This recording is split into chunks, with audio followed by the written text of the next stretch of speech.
Hello everyone and आप लोगों को पता है कि अभी असिस्टेंट नर्सरी का जो एग्ज़ाम है वो आने वाला है। तो ये उसका ना पार्ट 1 होगा। मींस जिसके अंदर ना मतलब इस एग्ज़ामिनेशन के अंदर ना कुछ टॉपिक्स ऐसे हैं जो बार बार देखे गए हैं, तो वो टॉपिक्स हम डिस्कस करेंगे। एंड अगर किसी ने भी ना ये वाला एग्ज़ामिनेशन नहीं भरा है तो उनको भर लेना चाहिए, क्योंकि वो उससे आपकी प्रैक्टिस ही होगी। और अगर जिसने भी एनटीटी किया है तो उसके लिए तो और भी अच्छा है कि एनटीटी अगर आपने नर्सरी टीचर ट्रेनिंग का कोर्स किया है 2 साल का, या जितने का भी वो डिप्लोमा होता है, तो उनके लिए तो बहुत अच्छा है। कट ऑफ अगर हम देखें तो जो जनरल की कट ऑफ है वो 1.91 समथिंग कुछ थी, तो हम 102 समथिंग कुछ मान सकते हैं। मतलब इस तरह का कुछ कट ऑफ था जो नेट पे शो हो रहा है अभी फ़िलहाल के लिए।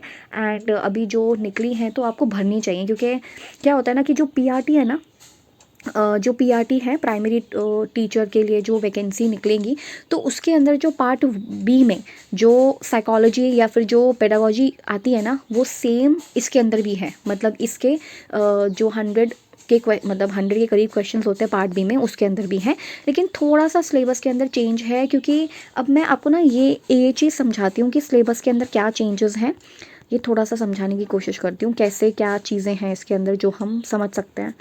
ठीक है, देखो सबसे पहले तो मुझे क्या क्या चीज़ें दिखी, कौन कौन से टॉपिक्स दिखे, मैं वो बता देती हूँ। सबसे पहला पूछता है वो प्री स्कूल के बारे में। ठीक है, प्री स्कूल का मतलब क्या होता है, तो पहले हम उसको समझ लेते हैं। देखो, प्री स्कूल का मतलब है स्कूल जाने से पहले।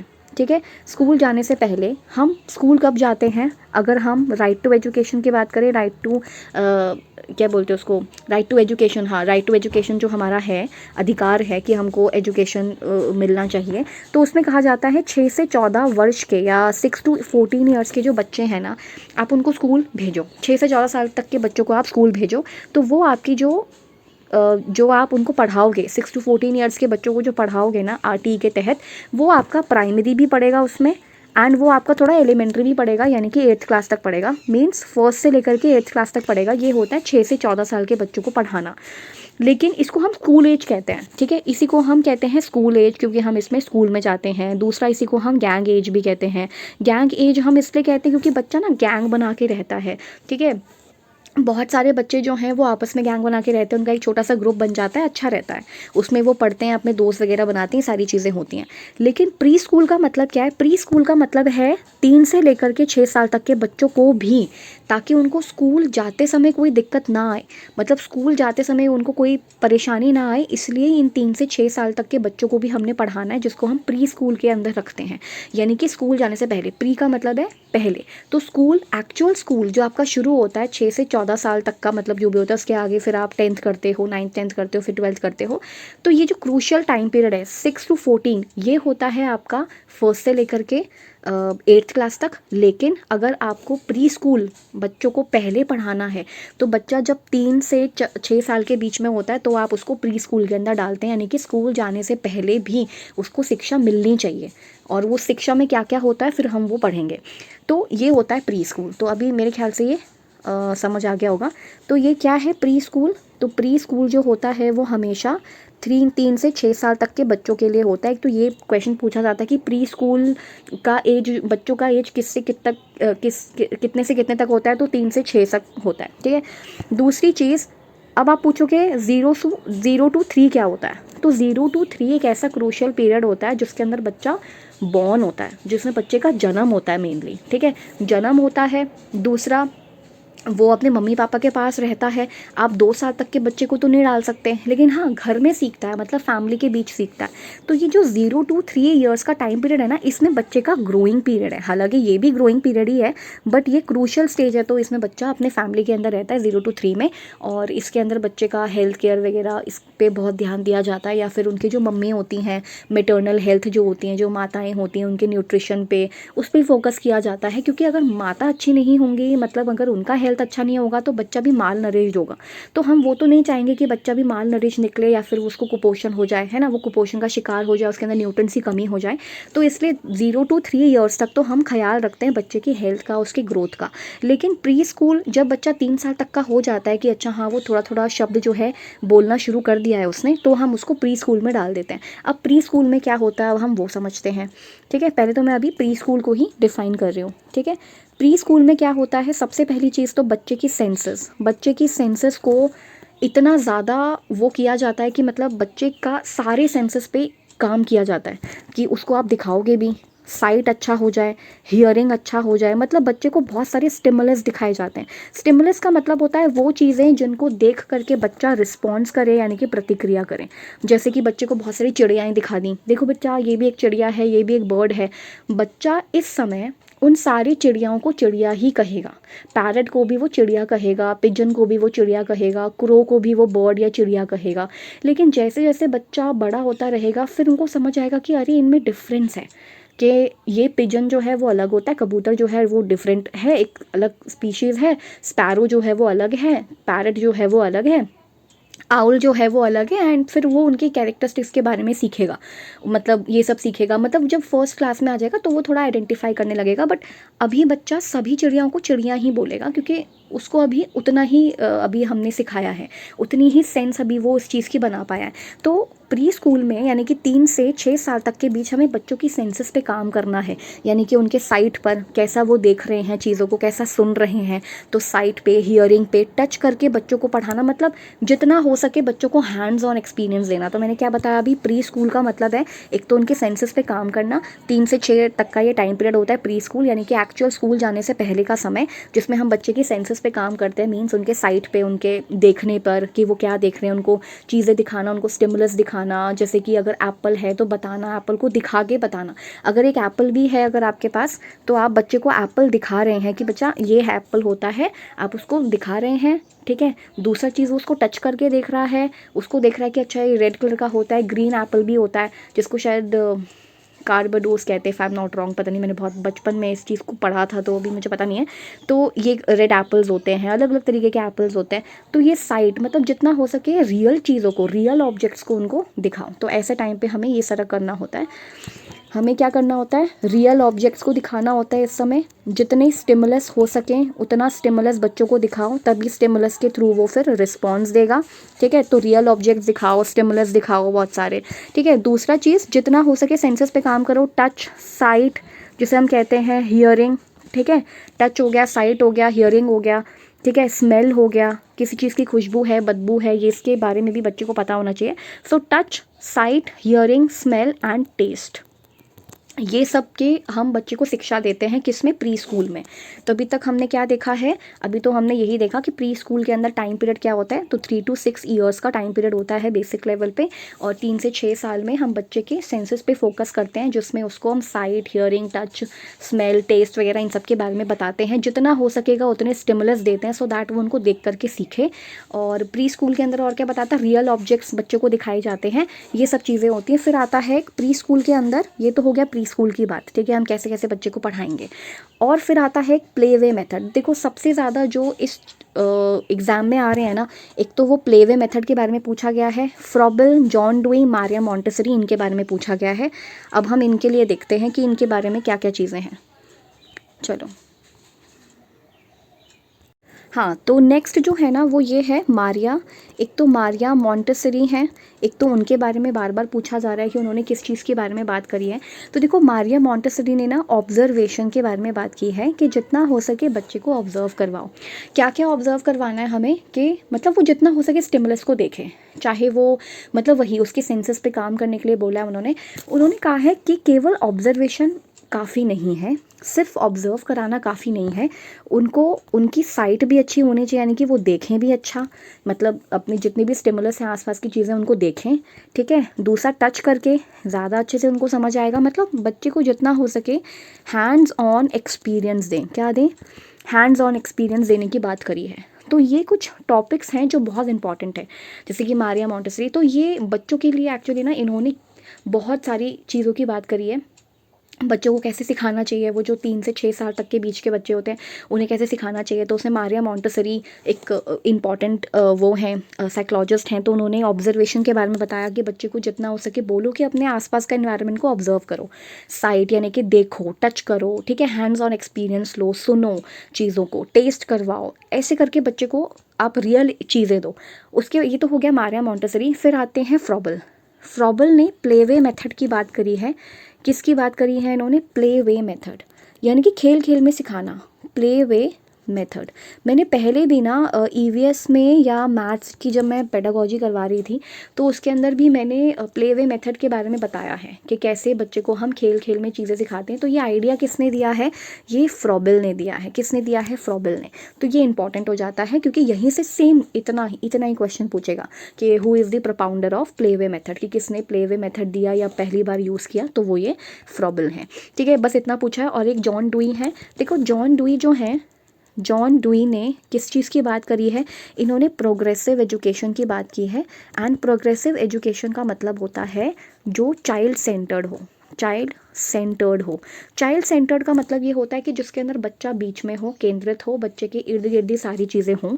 जैसे कि बच्चे के लिए ही सारी चीज़ें हो रही हैं। मतलब अगर आप बच्चे को सिखाना चाहते हो तो टीचर बच्चे के हिसाब से चल रहा है, उसके पेस पे चल रहा है, मतलब जैसा वो सीखता है। चाइल्ड सेंटर्ड है, बच्चे को क्वेश्चंस पूछने दो, उनको एक्सप्लोर करने दो, अपना एक्सपीरियंशियल लर्निंग करवाओ, उनको एक्सपीरियंसेस दो जितने हो सकें। क्योंकि एक्सपीरियंस भी आप तभी ले पाओगे जब आप के पास बहुत सारे स्टिमुलस होंगे। मतलब अपनी सेंसेस के थ्रू ही आप स्टिमुलसेस को समझ सकते हो। तो ये कुछ प्ले वे मेथड, ये सारी चीज़ें हैं। तो मैंने क्या बताया कि क्या क्या आता है। तो एक हो गया हमारा प्री स्कूल। प्री स्कूल के ऊपर सिंपल क्वेश्चन आएगा कि प्री स्कूल जो है उसके अंदर कितने साल तक के बच्चे आते हैं। तो स्कूल एज होती है जो 6 से 14 साल तक की होती है, जो आरटीई ने बताई है हमें, राइट टू एजुकेशन के बारे में। तो 6 से 14 साल तक होता है।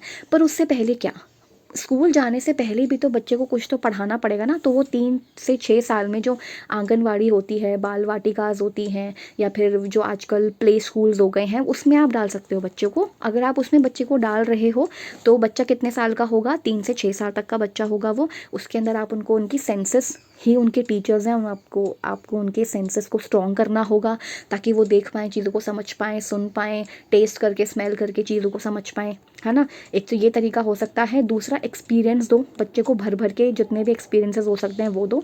एंड जो प्रोमिनेंट इम्पॉर्टेंट पर्सनालिटीज़ हैं जो प्री स्कूल के अंदर, मतलब जो इस समय 3 से 6 साल के बच्चे के लिए जिन्होंने बहुत कुछ कहा है कि इनको कैसे समझा सकते हैं, वो है मारिया मोंटेसरी, जिन्होंने ऑब्जर्वेशन एंड सेंसस के ऊपर फोकस करने की बात करी है। फिर आते हैं फ्रॉबल, जिन्होंने ये प्ले वे मेथड दिया। केवल इतना ही काम नहीं किया इन्होंने, पर मैं बता दूंगी क्वेश्चन किस तरीके से आया था। तो इस पे आया था, बहुत आसान था।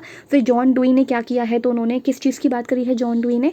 तो जॉन डुई बात करते हैं प्रोग्रेसिव एजुकेशन या चाइल्ड सेंटर्ड एजुकेशन की। प्रोग्रेसिव का मतलब ये है कि पुराने तरीके के पैटर्न्स में मत चलो, जिसमें टीचर आया या गुरु आया, गुरु ने बच्चे को सब कुछ समझाया, सारी नॉलेज दे दी, बच्चे को वो नॉलेज सीधा मिल गई तो वो उसको क्या करेगा? क्राम करेगा। क्राम का मतलब है उसे रट लेगा। उसको रटवाना नहीं है, उसको आप एक्सपीरियंस दो भर भर के, उसको कहो कि तुम खुद ये काम करो, जिसे हम हैंड्स ऑन एक्सपीरियंस कहते हैं, कि लर्निंग करो अपने इन्वायरमेंट के साथ तालमेल बैठाकर, अपनी सेंसेस को यूज़ करके आप करो, तो वो ज़्यादा अच्छी लर्निंग होगी। फिर एक प्री स्कूल के अंदर एक आता है फाउंडेशनल स्टेज। बहुत बहुत बहुत बार यूज़ हुआ है ये वर्ड, यानी कि इमेजिनेटिव प्ले। तो सबसे पहले मैं फाउंडेशनल बता देती हूँ। फाउंडेशनल क्या है ये आप लोग नोट कर लेना। अब आता है फाउंडेशनल लेवल, या फाउंडेशनल लेवल क्या है? ये जो यहाँ पे शब्द लिखा हुआ है फाउंडेशनल स्टेज। फाउंडेशनल स्टेज का मतलब होता है एक ऐसी स्टेज जो आपकी फाउंडेशन यानी कि नींव वाली स्टेज हो। जो ये नींव वाली स्टेज होती है ना, इसे फाउंडेशनल स्टेज कहते हैं। मतलब 3 से 6 साल तक के टाइम पीरियड की बात हो रही है, जिसमें सेंसेस हमारे टीचर्स होते हैं। यानी कि हम अगर दुनिया का ज्ञान ले रहे हैं, चीज़ों को एक्सप्लोर कर रहे हैं, तो अपने सेंसेस से कर रहे हैं, मतलब देख कर, सुन कर, टेस्ट करके। इसे फाउंडेशनल लेवल कहते हैं। बार बार फाउंडेशनल लेवल यूज़ हुआ है। तो जब भी बार बार क्वेश्चन में फाउंडेशनल लेवल यूज़ हो तो समझ जाओ कि बात कब की हो रही है? 3 से 6 साल तक के बच्चों की बात हो रही है। सिंपल, क्योंकि वही हमारी नींव है ना। अगर हम पहले ही बच्चे को इतने टाइम तक, है ना, सिर्फ फर्स्ट क्लास में पहली बार भेजेंगे तो बच्चे का जो नॉलेज है वो बिल्ड नहीं हो पाएगा, वो फर्स्ट क्लास में बिल्ड होगा, जो कि उसका थोड़ा पहले हो जाना चाहिए। जैसे रंगों की पहचान हो गई, कुछ एनिमल्स हो गए, कुछ चीज़ें हो गई, ठीक है, थोड़ा बहुत बोलना। अगर आप ये सब नहीं करते हो तो बच्चे को फर्स्ट सेकंड क्लास में परेशानी आएंगी। और ये परेशानी केवल ऐसा नहीं कि फर्स्ट क्लास में ही होंगी, सेकंड में भी जाएंगी ये परेशानी, थर्ड में भी जाएंगी। इसलिए थोड़ा प्री स्कूल का एजुकेशन होना चाहिए। मतलब स्कूल जाने से पहले भी बच्चे को थोड़ा सा व्यवहारिक ज्ञान, उनके सेंसेस को यूज़ करके हम कर सकते हैं। तो फाउंडेशनल फाउंडेशनल कभी भी यूज़ हो तो मतलब ये नींव की बात कर रहा है, यानी कि 3 से 6 के आसपास तक की बात कर रहा है। फिर आता है इमेजिनेटिव प्ले, ये इंपॉर्टेंट है, इसके बारे में मैंने यहाँ पे लिख दिया है। ये इमेजिनेटिव प्ले क्या है, हाँ, तो यहाँ पे लिखा है इमेजिनेटिव प्ले का मतलब है कि ऐसा प्ले जिसके अंदर बच्चे को लगता है कि वो हाँ ये रहा, imaginative play can include pretending to cook, मतलब इमेजिनेटिव का मतलब है कि वो चीज़ कर नहीं रहा है अभी, लेकिन वो ऐसा दिखा रहा है कि वो ऐसा कर रहा है, जैसे कि वो कुक कर रहा है कि मैं तो खाना बना रहा हूँ या तो मैं खाना बना रही हूँ, है ना, तो ये इमेजिनेटिव प्ले है। या फिर वो अपने आप ही इमेजिन करके खेल रहा है कि मैं तो दुनिया को बचा रहा हूँ, जैसे कि clean and save the world, कि मैं देखो उसके हाथ में ब्रूम स्टिक नहीं है, मतलब उसके हाथ में जो झाड़ू है वो नहीं है, लेकिन वो फिर भी झाड़ू लगा रहा है, फिर भी झाड़ू लगा रहा है क्योंकि वो इमेजिनेटिव प्ले है। उसके हाथ में झाड़ू नहीं है बट फिर भी वो कह रहा है कि देखो मैं कैसे झाड़ू लगा के पूरा सिटी को क्लीन कर रहा हूँ, या फिर वो वर्ल्ड को जो है वो बचा रहा है, यानी कि वो अपने जो दुनिया है उसको बचा रहा है। इसका मतलब ये है कि वो एक्चुअली नहीं बचा रहा है दुनिया को, या वो कोई जैसे शक्तिमान या फिर कोई दूसरा जो सुपर हीरो है वो वैसा नहीं है, लेकिन वो सेव कर रहा है, वर्ल्ड को सेव कर रहा है बिकॉज उसका इमेजिनेटिव प्ले चल रहा है, वो अपने इमेजिनेशन में खेल रहा है इसलिए। बीट बैड गाइज, तो यहाँ पे लिखा है वो अपने जो बुरे लोग होते हैं उनको पीट रहा है, हालांकि सच में वहाँ पे कोई प्रेजेंट नहीं है, सच में वहाँ पे कोई बुरा व्यक्ति प्रेजेंट नहीं है, बट वो स्टिल खेल रहा है क्योंकि इमेजिनेटिव प्ले है। तो ये 3 to 6 में होता ही है।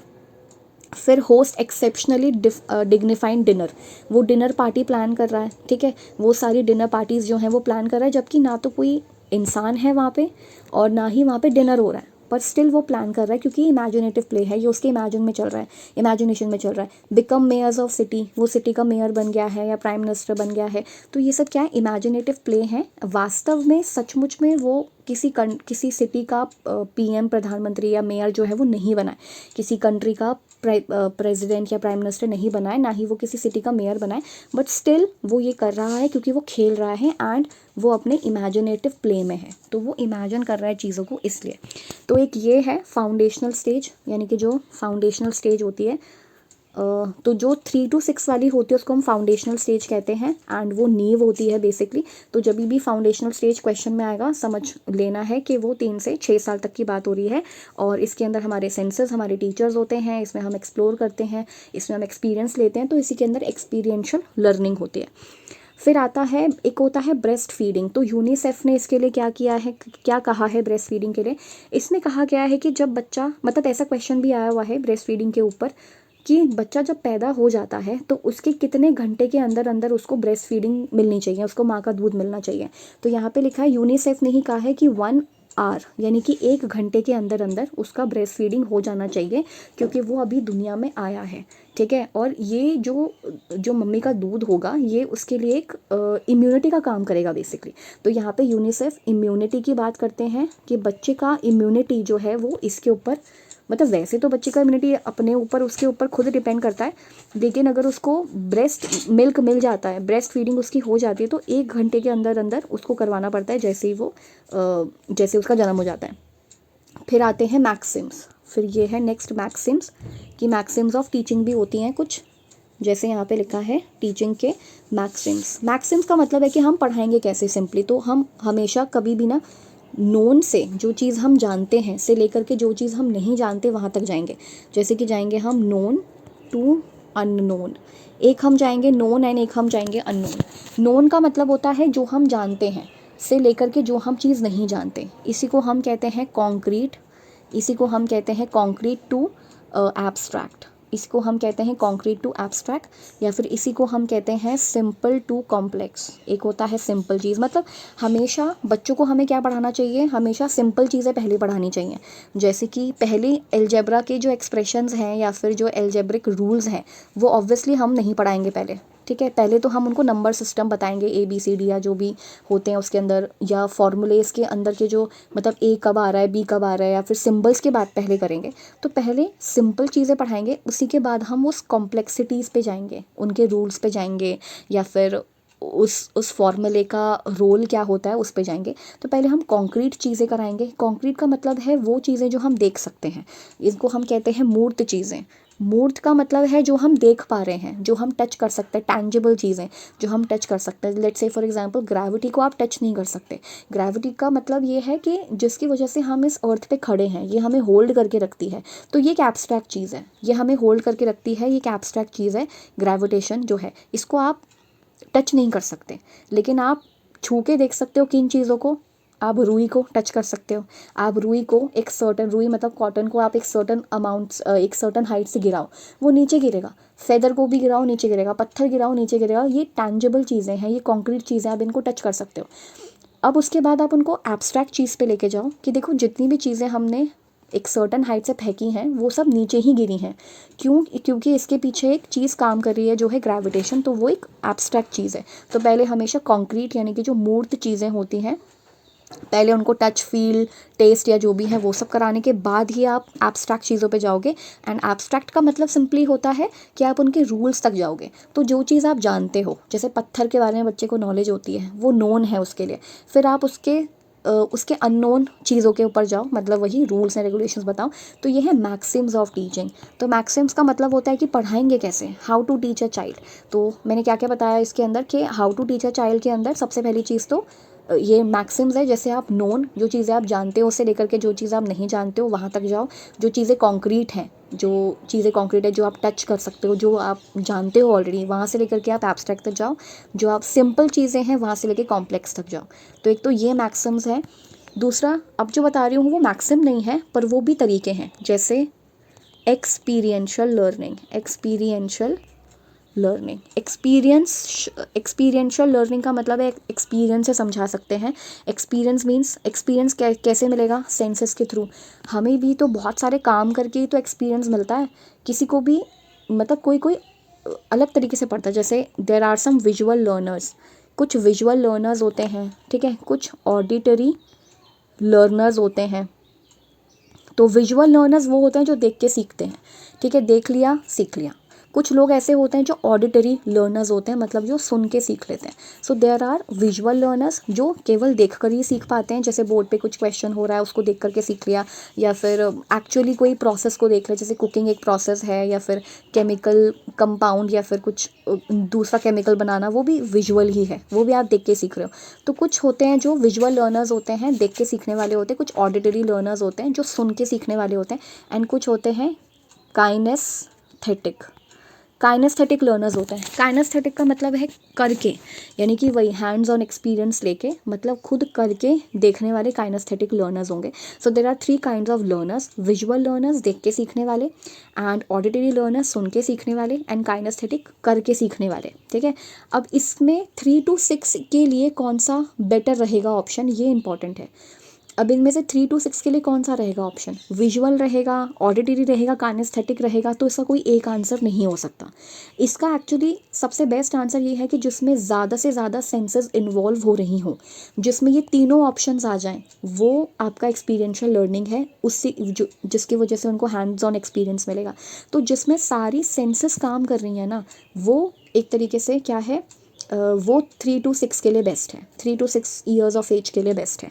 क्यों? क्योंकि हम मतलब आप बड़े होने के बाद हम एक सेंस पे शिफ्ट हो सकते हैं। जैसे कि हम केवल सुन करके ऑडिटरी लर्नर्स की कैटेगरी में आ सकते हैं कि हमको तो सुन के ही याद हो जाता है, या कुछ को विजुअलाइज करके याद होता है, विजुअल देख करके याद होता है, चाहे वो टेक्स्ट के फॉर्म में हो, चाहे वो किसी एक वीडियो के फॉर्म में हो, ठीक है, चाहे वो ग्राफिक्स या जो भी आप कह लो उसके फॉर्म में हो। तो ये सब विजुअल्स हैं। किसी किसी को देख के याद हो जाता है, किसी को सुन के याद होता है, किसी को केवल करके ही याद होता है। काइनेस्थेटिक, काइनेस्थेटिक के लिए कहा जाता है ऐसे जो लर्नर्स होते हैं वो थोड़े से स्लो होते हैं, क्योंकि उनको हर चीज़ करके देखने की फिर आदत होती है।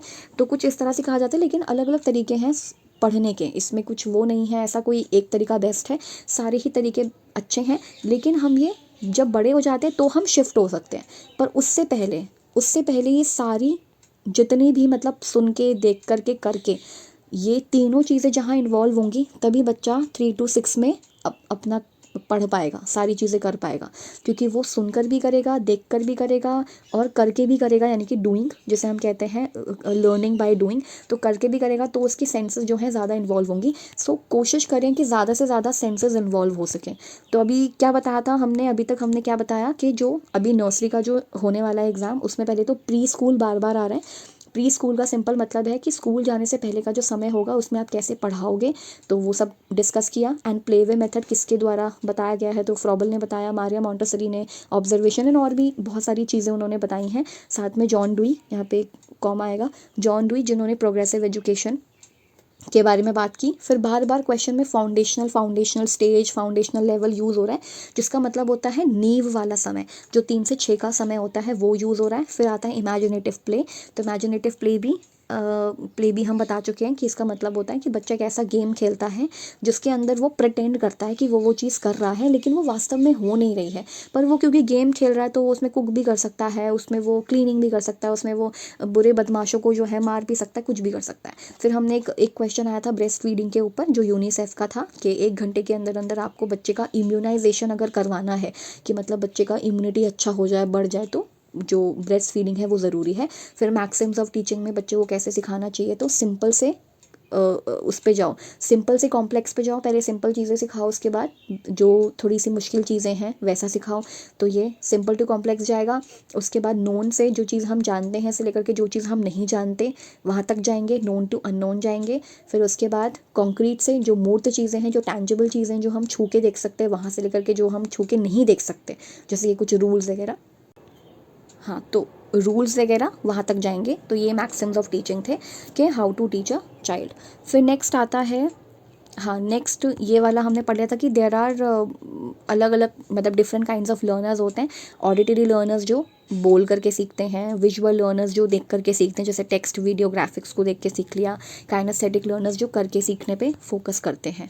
तो ये थे। एंड एक और है प्री स्कूल के लिए, एक और है जो बार बार क्वेश्चन आता है, पेरेंट्स के ऊपर आता है। वो पेरेंट्स के ऊपर 2 क्वेश्चन तक तो आएंगे ही आएंगे, जिसमें वो ये कहता है कि प्री स्कूल जो है, बच्चा जब एक्चुअल स्कूल नहीं जा रहा है पर प्ले वगैरह में जा रहा है, प्ले वे में जा रहा है, या जो किंडरगार्टन्स होते हैं उसमें जा रहा है, तो जो ये प्री स्कूल है, पेरेंट्स बच्चे को स्कूल में जाने से पहले कैसे सपोर्ट कर सकते हैं, कैसे सपोर्ट कर सकते हैं, ये क्वेश्चन आया है।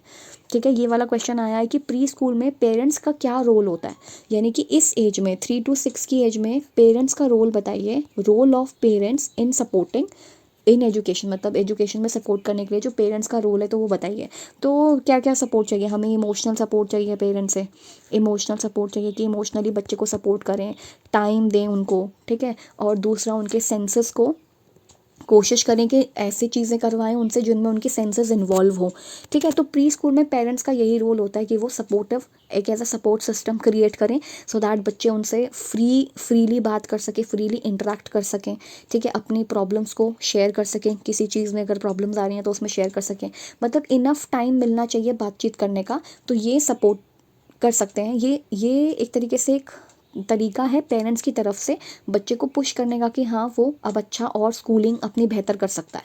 ठीक है, तो ये सपोर्ट उसको घर में मिलना चाहिए। फिर अब आता है सबसे ज़्यादा इंपॉर्टेंट टॉपिक, जहाँ से 2 से 3 क्वेश्चंस तो आते ही हैं, जो कि मैंने खुद देखे हैं। 2 से 3 क्वेश्चंस आते हैं, जेंडर के ऊपर हमेशा आते हैं। ठीक है, जेंडर के ऊपर हमेशा क्वेश्चन आते हैं, और ये बहुत ज़्यादा वैसा क्वेश्चन है, मतलब इसके क्वेश्चन ना जनरली आसान होते हैं। क्वेश्चन के आंसर्स आराम से फाइंड आउट करना, मतलब इसके आंसर्स फाइंड आउट करना ईजी होता है। तो जेंडर में क्या है, सबसे पहले तो जेंडर एंड सेक्स के अंदर डिफरेंस होता है। एक होता है gender, that is a social construct, इसको हम कहते हैं सोशल कंस्ट्रक्ट।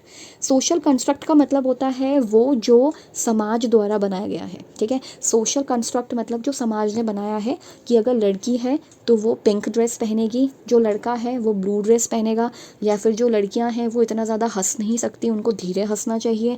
जो लड़के हैं वो बहुत ज़्यादा मैस्कुलिन होते हैं, वो बहुत ज़्यादा फाइट में इंगेज होते हैं, बहुत ज़्यादा एग्रेसिव होते हैं, गुस्से वाले होते हैं। इसमें बहुत सारे ट्रेट्स आते हैं, मैस्कुलिनिटी, फेमिनिटी, पता नहीं क्या क्या चीज़ें होती हैं। ठीक है, तो gender is a social construct जो कि समाज के द्वारा बनाया गया है, कि समाज में बच्चों को ऐसा करना चाहिए, वैसा करना चाहिए, लड़के को ऐसा करना चाहिए, वैसा करना चाहिए। सो gender is a social construct.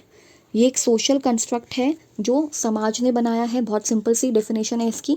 जैसे मैंने आपको बताया कि जो लड़कियां हैं उनको डॉल से खेलना चाहिए, ठीक है, उनको डॉल से खेलना चाहिए, और जो लड़के हैं उनको क्या बोलते हैं, उनको कार से खेलना चाहिए, या उनको और ऐसे टॉयज़ देने चाहिए जिनके जिनके अंदर थोड़ा टेक्निकल चीज़ें हैं, जैसे कि कुछ क्या बोलते हैं उसको, कोई डॉक्टर सेट पकड़ा दिया, और जो लड़की है, जो एक लड़की है, जो एक छोटी बच्ची है, उसको आपने किचन सेट दे दिया, या उसको आपने डॉल्स दे दी, डॉल दे दी खेलने के लिए। तो ये क्या है, ये सोशल कंस्ट्रक्ट है, ये समाज ने बनाया क्योंकि उनको ऐसा लगता है कि लड़कियां जो हैं वो बड़े होकर घर ही संभालने वाली हैं, या अपने बच्चों को ही टेक केयर करने वाली हैं। ये बहुत समय से चल रहा है। That is the reason social construct बन गया है, ये समाज ने बनाया, जिसकी वजह से हम डिफ्रेंशिएट कर देते हैं, जबकि ये एक तरीके से गलत है, क्योंकि इसमें ना हम एबिलिटी डिफाइन कर देते हैं कि तुम्हारी इतनी ही एबिलिटी थी, ठीक है। यहाँ पे समझते हैं हम इसको। एक एक्चुअली ना इसकी शुरुआत कैसे हुई मैं बताती हूँ। हमारे टीचर ने बहुत टाइम पहले बताया था हमको ये वाली बात, कि एक टाइम था जिसे हम कहते हैं स्टोन एज। एक स्टोन एज था, या कह लें कि बहुत ज़्यादा जब मतलब शुरुआत हो रही थी, लाइफ की शुरुआत हो रही थी, तो उसमें कुछ ऐसा था कि दो लोग थे, ऑब्वियसली एक आदमी है और एक औरत है। हुआ ये था कि ये लोग शायद हंटिंग पे गए थे एक बार, ठीक है, एक बार हंटिंग पे गए थे, तो इनके बच्चे भी हो चुके थे, उस टाइम तक इनके बच्चे भी हो चुके थे। तो उन दोनों ने मिलकर के डिसाइड किया कि ऐसा कर लेते हैं कि दोनों हंटिंग पे जाएंगे ना तो थोड़ा सा दिक्कत हो जाएगा, ठीक है, दोनों हंटिंग पे जाएंगे तो दिक्कत होगा, एक को घर पे रहना पड़ेगा, ठीक है। तो शायद ये उस समय डिसाइड किया हुआ होगा, एंड वहाँ से लेकर के ये अब तक चलता हुआ आ रहा है। और हम क्यों ऐसा कहते हैं, मैस्क्यूलिनिटी के अंदर हम क्यों कहते हैं कि मैस्कुलिनिटी में एग्रेशन है, गुस्सा है, ठीक है, इसके अंदर एग्रेशन है, एंग्रीनेस है थोड़ी सी, ठीक है, गुस्सा है, इम्पल्सिव है, ऐसे वर्ड्स हम यूज़ करते हैं कि ये लोग फाइट के लिए एकदम रेडी रहते हैं। जबकि फेमिनिटी के अंदर हम लोग सॉफ्ट स्पोकन या सॉफ्ट, ठीक है, एंड केयरिंग, रिस्पॉन्सिबिलिटी, ये सब वर्ड्स ऐड कर देते हैं। इसका मतलब ये है कि जो मैस्कुलिनिटी है वो aggression and angry, impulsive, fight के लिए हमेशा रेडी, ये सिंबल बन गया लड़कों का, कि मतलब आदमी जो है वो ऐसे ही होते हैं, ये वहाँ से चला हुआ आ रहा है, ठीक है। एंड विमेन जो हैं, क्योंकि वो उस समय पे, उस ज़माने में जब आदमी जो है, अच्छा ये एग्रेशन कहाँ से आया, ये आया हंटिंग से, ये भी इसका रीज़न है। पहले के ज़माने में ऑब्वियसली बात है, हमें खाना यूं ही तो नहीं मिल जाता था कि आप सुपरमार्केट चले गए वहाँ से ले आए, आपको हंट करना पड़ता था खुद ही। तो ये जो हंटिंग है ना, इसके लिए थोड़ा सा एग्रेशन चाहिए, है ना, हंटिंग करने के लिए, किसी को मारने के लिए थोड़ा सा एग्रेशन चाहिए। तो वो ये लेकर आए अपने अंदर कि आप किसी को पकड़ के ऐसे मार रहे हो, तो थोड़ा सा आपको अपने खाने के लिए, अपने पेट के लिए थोड़ा सा क्या होना पड़ेगा, थोड़ा सा रूड होना पड़ेगा एक तरीके से, या थोड़ा लेस केयरिंग होना पड़ेगा, कि जिसमें आप केयर नहीं दिखा रहे हो, क्योंकि आपको भी भूख है, आपके घर में भी बच्चे हैं जिनको आपको फीड करना है, तो आप हंटिंग करोगे ऐसे में। तो ये जो हंटिंग की वजह से जो एग्रेशन है, एंग्रीनेस है, इम्पल्सिव है, फाइट के लिए हमेशा रेडी रहना, ये सब मैस्कुलिनिटी की निशानी बन गई, ऐसा कहा जाता है, ठीक है। एंड क्योंकि वुमेन जो हैं वो घर में रहती थी, यानी कि जो वो उन्होंने वो बना रखा था, क्या बोलते हैं उसको, गुफाएं बना रखी थी, उसके अंदर अपने बच्चों के साथ रहती थी, तो क्योंकि वो बच्चों की टेक केयर करती थी, तो उनका नेचर बन गया केयरिंग, और वो बन गई सॉफ्ट, क्योंकि वो अच्छे से बच्चों को पालती हैं, एंड उनके ऊपर रिस्पॉन्सिबिलिटी आ गई घर की, यानी कि गुफा की रिस्पॉन्सिबिलिटी अब इनकी है, हंटिंग की जिम्मेदारी, खाना पीना लाने की जिम्मेदारी इनकी है। तो ये वहाँ से चल रहा है ये चलन, ठीक है। हालांकि ये वाली सोसाइटीज़ या ये वाली टाइम पीरियड, ये ज़्यादा फ्रीडम होती थी, इसमें ज़्यादा फ्रीडम होती थी, ऐसा भी नहीं होता था कि रिजिडिटी आ गई है कि नहीं नहीं नहीं घर का ही करना है। किसी दिन अगर इस आदमी की तबीयत ख़राब हो तो विमेन भी जा सकती हैं हंटिंग करने के लिए, ऐसा कुछ नहीं होता था, ठीक है। इवन मैंने तो ये भी सुना है कि स्टोन एज या इसी समय के आसपास ऐसा भी था कि जो आदमी होते थे वो घाघरा पहनते थे या स्कर्ट्स पहनते थे, एंड वुमेन जो होती थी वो पैंट पहनती थी। पर मैं ये वाला चीज़ भूल गई कि ये स्टोन एज का टाइम था या फिर ये हड़प्पन सिविलाइजेशन की बात है। तो कुछ इस तरह का ही है कि मतलब ऐसा नहीं था कि इतनी रिजिडिटी नहीं थी जो कि अब देखने को मिलती है। हालांकि ये समझाने का मेरा मतलब सिर्फ बैकग्राउंड देना था, ठीक है। ऐसा क्वेश्चन आएगा नहीं कभी भी कि हंटिंग वगैरह का, इस तरह का क्वेश्चन नहीं आएगा। बट ये मैं ट्रेड्स बता रही थी कि जो सोशल कंस्ट्रक्ट है ये कहाँ से आया, जो हम कहते हैं कि विमेन जो है वो घर में ही रहनी चाहिए, वो उनका काम होता है टेक केयर करना, ये सब कहाँ से आया, तो ये सब वहाँ से आया, स्टोन एज, या फिर जब इतिहास की शुरुआत भी नहीं होती, जिसे हम प्री हिस्टोरिक पीरियड कहते हैं, ये वहाँ से चला आ रहा है, जिसको हम आदि मानव वाला टाइम कहते हैं ना, ये वो है। तो वहाँ से लेकर के अब ये समाज ने इसको मान ही लिया है कि ऐसे ही होता था। जबकि ऐसा नहीं था। ऐसा ही होता था, इन्होंने मानते हुए आ गए, एंड जो मेल हैं उनके साथ ये वाले कैरेक्टरिस्टिक्स जोड़ दिए। कौन कौन से जोड़ दिए? ये मैस्कुलिनिटी, एग्रेशन, ठीक है, and impulsivity, angriness and fight, ये सब जोड़ दिए। जबकि वुमेन के लिए ये सॉफ्ट है और ये सारे वर्ड्स जोड़ दिए। तो ये आज जेंडर के एग्जाम्पल्स बन गए, ठीक है, कि सोशल कंस्ट्रक्ट है तो विमेन तो पक्का सॉफ्ट स्पोकन ही है, तो केयरिंग ही होगी, इस तरीके की चीज़ें बन गई, ठीक है। अब यहाँ पे देखो, ये है सोशल कंस्ट्रक्ट। ये बच्चा जो है, इस बच्चे का अपब्रिंगिंग ऐसा हो गया कि इसके दिमाग में एक चीज़ बन गई है कि मेरे को तो डॉक्टर बनना है या फिर इंजीनियर बनना है। लेकिन लड़की क्या सोच रही है? लड़की ये सोच रही है कि मुझे तो बस शादी करके ये बच्चे को संभालना है। यानी कि हमारे सपने, हमारे ड्रीम्स कुछ टाइम पहले तक ऐसे हो गए थे कि हम बस एक ही चीज़ के बारे में सोच पाते थे। इतना ज़्यादा जेंडर हमारे दिमाग में, दिलों में, हमारे घरों में घुस गया था। ये जो सोशल कंस्ट्रक्ट है ये हमारे घरों में ऐसे घुस गया था कि अगर हमें सपना भी सोचना है तो इतना ही सोचना है, एम्बिशियस आपको होना नहीं है। एंड जो मेल है, जो बच्चा अगर पढ़ाई कर रहा है अभी, तो ये क्या सोच रहा है कि मैं तो डॉक्टर, इंजीनियर या कुछ ऐसा बनूंगा। तो ये सोशल कंस्ट्रक्ट ही सबसे बड़ी प्रॉब्लम है। हालांकि लड़कियां जो हैं वो केवल केयरिंग ही कर सकती हैं, या वो एक बहुत अच्छी मतलब क्या बोलते हैं, वो केयरिंग ही कर सकती है, वो रिस्पॉन्सिबिलिटी को ले सकती है, वो सॉफ्ट स्पोकन है, ये बात जेंडर कहता है। आदमी जो है वो क्राइंग नहीं करते, मतलब रोते नहीं है, वो एग्रेसिव होते हैं, उनके अंदर बहुत ज़्यादा ताकत होती है। ये सब भी हमें जेंडर बताता है। सेक्स कुछ भी ऐसा डिफाइन नहीं करता, और ये दोनों अलग टर्म्स हैं। सेक्स का मतलब है कि आप बर्थ के समय में आपके पास कौन से रिप्रोडक्टिव ऑर्गन्स थे, मेल रिप्रोडक्टिव ऑर्गन है या फीमेल रिप्रोडक्टिव ऑर्गन है। हालांकि थोड़ा सा वेरिएशन होता है कि फीमेल्स, मतलब ये भी क्वेश्चन आया हुआ है, बट ये पीआरटी में आया हुआ है, लेकिन आप भी सुन लो, आ सकता है।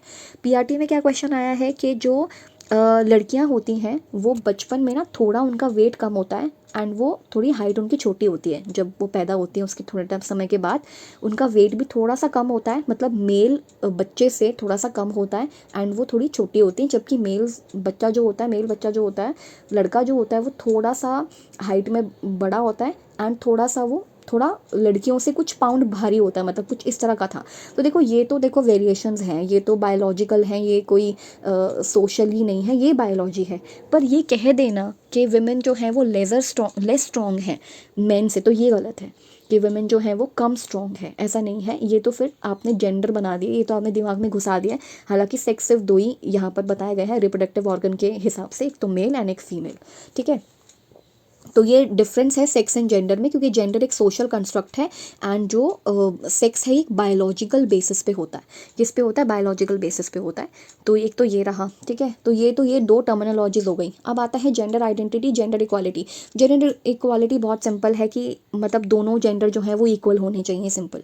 मतलब आप एबिलिटीज़ को जज मत करो, है ना। जो हमारे प्रिजुडिसेस होते हैं, जिनको हम कहते हैं ना प्रिजुराइज या प्रिजुडिसेस होते हैं, कि आपने पहले से सोच लिया कि लड़कियां जो है वो मैथ्स में कमज़ोर हैं, तो आप इनको एक्स्ट्रा टाइम दे दो। ये बात मैंने पहले भी बोली थी कि जब सीटेट के लिए बता रही थी मैं चीज़ें, तो तब भी मैंने कहा था कि जो लड़कियां हैं वो मैं लड़कियों को ज़्यादा टाइम दूंगी मैथ्स करने के लिए, क्योंकि वो मैथ्स में कमज़ोर होती हैं।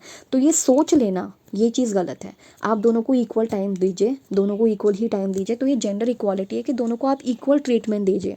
इसका मतलब ये है कि अगर सेम काम है तो सेम पेमेंट भी मिलनी चाहिए, जो कि पहले ऐसा नहीं होता था, जिसको हम कहते हैं equal payment for equal work. इस तरह का है कि अगर आप इक्वल वर्क करवा रहे हैं दोनों से, मेल एंड फीमेल से, तो आप इक्वली पेमेंट भी देंगे। तो ये जेंडर इक्वालिटी है, ठीक है। सेक्स हो गया है, यहाँ पर हमने समझ लिया है, जेंडर भी हमने समझ लिया है, सोशल कंस्ट्रक्ट है, एंड सेक्स जो है एक, हाँ, तो इसमें रिप्रोडक्टिव ऑर्गन की बात होती है, सेक्स के अंदर रिप्रोडक्टिव ऑर्गन की बात होती है, और जेंडर में ये सोशल कंस्ट्रक्ट की बात होती है। जेंडर इक्वालिटी मतलब दोनों ही पक्ष जो हैं, मेल फीमेल हैं, वो इक्वल हैं। फिर आता है जेंडर आइडेंटिटी। अब ये जेंडर आइडेंटिटी क्या है ये देखते हैं।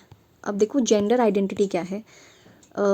यहाँ पर आता है जेंडर आइडेंटिटी में कि आप, एक सेकेंड, हाँ, ये है जेंडर आइडेंटिटी। जेंडर आइडेंटिटी मतलब कि आप अपने आप को कैसे आइडेंटिफाई करते हो, how you identify your self, ठीक है। How you identify your self, ये होता है जेंडर आइडेंटिटी। बहुत ही पहले के समय में तो बहुत ज़्यादा कंट्रोवर्शियल टॉपिक था, बट जेंडर आइडेंटिटी का मतलब ये है कि बर्थ के समय बेशक आप के पास कोई भी रिप्रोडक्टिव ऑर्गन हो, चाहे वो मेल रिप्रोडक्टिव ऑर्गन हो, मैं आरओ लिख रही हूँ, चाहे वो फीमेल रिप्रोडक्टिव ऑर्गन हो, उससे कोई मतलब नहीं है। आप अपने आप को कैसे देखते हो, दिस इज़ जेंडर आइडेंटिटी। कि अगर आपके पास मेल रिप्रोडक्टिव ऑर्गन है बट स्टिल अगर आप अपने आप को एज अ वैसा फील करते हैं जैसे गर्ल फील करती हैं, वैसा आप फील करते हैं, कपड़े वैसे पहनना आप फील करते हैं उस तरह का, तो वो आपकी आइडेंटिटी है। दैट इज़ योर आइडेंटिटी, जो कि आपके अपने बारे में खुद है। इससे रिप्रोडक्टिव ऑर्गन का कोई मतलब नहीं है। इसका मतलब ये कि आप अपने आप को कैसे देखते हो। आप अपने आप को फीमेल देखते हो, आप अपने आप को मेल देखते हो, फीमेल देखते हो, या एक जगह पे लिखा होता है नीदर, तो आप अपने आप को कैसे भी नहीं देखता, तो नीदर किसी भी तरीके से नहीं देखते। या फिर आप बोथ के रूप में देखते हो, या फिर आजकल जो ये वाला एक सेगमेंट, मतलब सेगमेंट क्या, एक आया है जैसे LGBTQ, तो आप अपने आप को किस तरीके से देखते हो, दैट इज़ जेंडर आइडेंटिटी। इतने मुश्किल सवाल कभी नहीं पूछता है, लेकिन मैं इसके पीछे के रीजंस बता रही हूँ, या फिर ये बता रही हूँ कि जेंडर आइडेंटिटी ऐसा नहीं है कि आपके पास मेल रिप्रोडक्टिव ऑर्गन है तो आप मेल हो, नहीं। ये आइडेंटिटी का मतलब है कि आप अपने आप को कैसे देख रहे हो। ये आपकी वैसे वाली आइडेंटिटी नहीं है कि इसके पास मेल रिप्रोडक्टिव ऑर्गन है तो अरे तो मेल ही होगा ना, ऐसा नहीं है। वो मेल अपने आप को कैसे देखता है, दैट इज़ जेंडर आइडेंटिटी। आप अपने आप को कैसे देखते हो, आप मेल के रूप में देख रहे हो, फीमेल के रूप में देख रहे हो, नीदर कुछ भी नहीं देख रहे हो, या फिर आप दोनों के रूप में देख रहे हो, तो दिस इज़ जेंडर आइडेंटिटी। थोड़ा सा कंफ्यूजिंग हो सकता है लेकिन नहीं है, क्योंकि बहुत सारी स्टेटमेंट्स आ चुकी हैं हमारे पास। फिर आता है जेंडर डिस्क्रिमिनेशन। वो तो सिंपल है कि जेंडर के बेसिस पे डिस्क्रिमिनेशन करना, जैसे कि जो मैंने आपको बताया कि लड़कियां हैं तो उनको पिंक ड्रेस दे दिया, पिंक कलर के कपड़े दिला दिए, जो लड़का है वो ब्लू कलर के ड्रेसेस में घूम रहा है, या फिर लड़का है तो उसको पढ़ाना है, लड़की है तो उसको पढ़ाना नहीं है, दिस इज़ जेंडर डिस्क्रिमिनेशन। अब स्टीरियोटाइप जो मैंने आपको बताया वो भी यही होता है कि लड़कियां जो हैं वो शायद ना इतना तेज़ भाग नहीं पाएंगी, ठीक है। ये लड़कियां जो हैं वो इतना तेज़ भाग नहीं पाएंगी, लड़कियां जो है मैथ्स में अच्छी नहीं है, लड़के जो हैं पक्का तेज़ भाग पाएंगे और वो मैथ्स में भी बहुत अच्छे होते हैं। तो ये स्टीरियोटिपिकल चीज़ें हैं जो हम स्टीरियोटाइप कर देते हैं ना, कि लड़कियां जो हैं वो ये तो काम कर ही नहीं पाएंगी, ठीक है। अच्छा, एक चीज़ और है, किसी ने मुझसे ये भी पूछा था कि अगर ऐसा नहीं है, अगर सब इक्वल हैं, तो ऐसा क्यों कहा जा, तो ऐसा क्यों होता है कि लड़कियों की या विमेन की जो रेस होती है वो कम किलोमीटर्स की होती है, मेल की जो रेस होती है जब वो भागते हैं तो वो कम किलोमीटर्स की होती है, या उनकी जो जंप होती हैं और लड़कों की जो जंप होती हैं उनमें भी डिफरेंस होता है, कुछ मीटर्स का डिफरेंस होता है। तो इसका रीज़न बस बायोलॉजिकल है।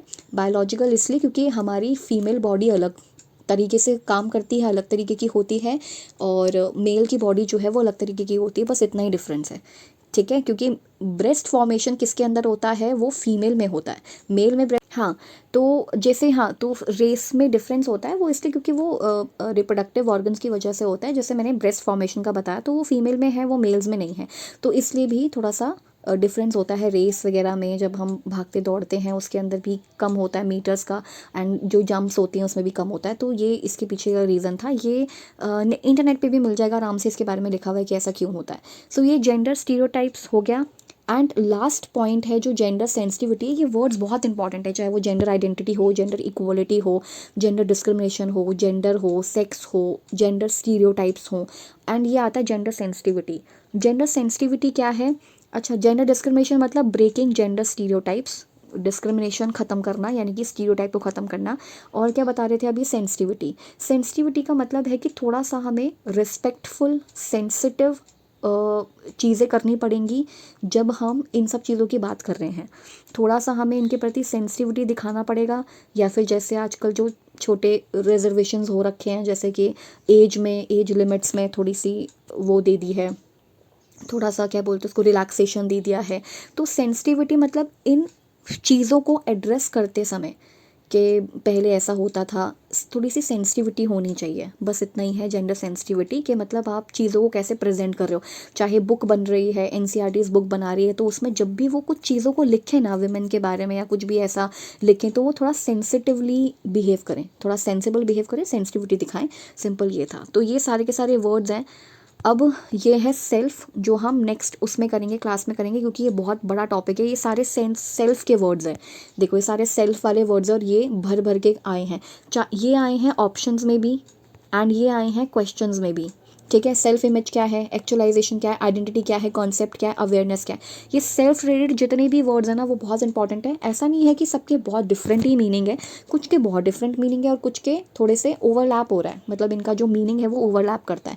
जैसे सेल्फ इमेज हो गया, अपनी खुद की इमेज, एक्चुअलाइजेशन का थोड़ा सा डिफरेंट मीनिंग होगा, वो अपने पोटेंशियल या अपने फुलफिल वाले आस्पेक्ट को देखता है। आइडेंटिटी क्या है, आप अपने आप को कैसे देख रहे हो, ठीक है। सेल्फ कॉन्सेप्ट, अपने बारे में कोई कॉन्सेप्ट या अवेयरनेस में आइडेंटिफिकेशन क्या होती है। सेल्फ रेगुलेशन, अपने आप को रेगुलेट कैसे कर सकते हो आप। सेल्फ एस्टीम क्या है, अपनी वर्थ को पहचानना। Motivation, efficacy, engagement. Physical self क्या है, आपका खुद का physical self, competent self, social self, familial self.